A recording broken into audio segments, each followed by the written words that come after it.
Hello, welcome to Andy Vlogs. Today I'm back with a new video, and you know what that means? Another DIY project!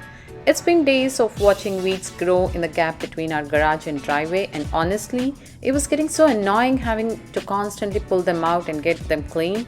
So finally, we decided it was time to tackle it head on and come up with our own DIY solution. If you're dealing with the same problem and looking for a way to fill the gap between your garage and driveway, you are in the right video. Stay tuned to see exactly how we did it.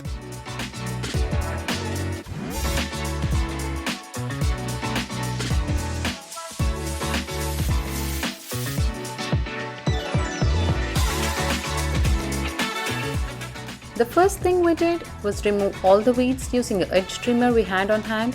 We want to make sure that there were no weeds left in the gap at all. After trimming them down, we carefully went in and pulled out any leftover roots or wooden pieces that were stuck in there. Our goal was to completely clear and clean the gap between the garage and the driveway so it would be ready for the next steps in our DIY fix. Then, using a blower, we made sure the entire area was clean and free of any leftover debris. We focused on clearing out the gap completely so it was nice and tidy, getting it ready for the next steps in our DIY project. The next step in the process was to add sand. We picked up some multi-purpose sand and carefully poured it into the gap between the garage and driveway. We made sure to fill it evenly while leaving enough room for the backer rod and sealant to fit in later. This base layer, it helps support everything and keeps the gap stable for the next steps. Next, we place the backer rod into the gap. Quick tip here, before buying a backer rod, please make sure that you measure the gap between your garage and driveway so you get the right size. It makes a very big difference for a snug fit. We carefully stuff the backer rod all along the gap, pressing it down evenly to create a solid base for sealing. This step is really important because it helps control the depth of the sealant and ensures it bonds properly. With the backer rod in place, the gap was now ready for the next steps in our DIY sealing project. We are so close to finishing this project. For the sealing step, we used a self-sealing concrete sealant and carefully applied it over the backer rod, making sure it stayed within the gap and didn't overflow. Since we left enough space earlier for both the backer rod and the sealant, it fit in perfectly without any mess. We let the first layer dry for a full day. Then, we added a second coat to fill in any tiny gaps left after the self-leveling process.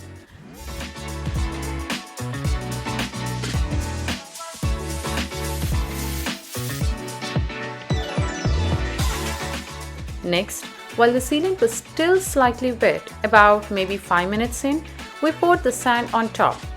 This helps the sealant blend in perfectly with the surrounding area and gives it a neat finish. We let it sit and dry for another 24 hours.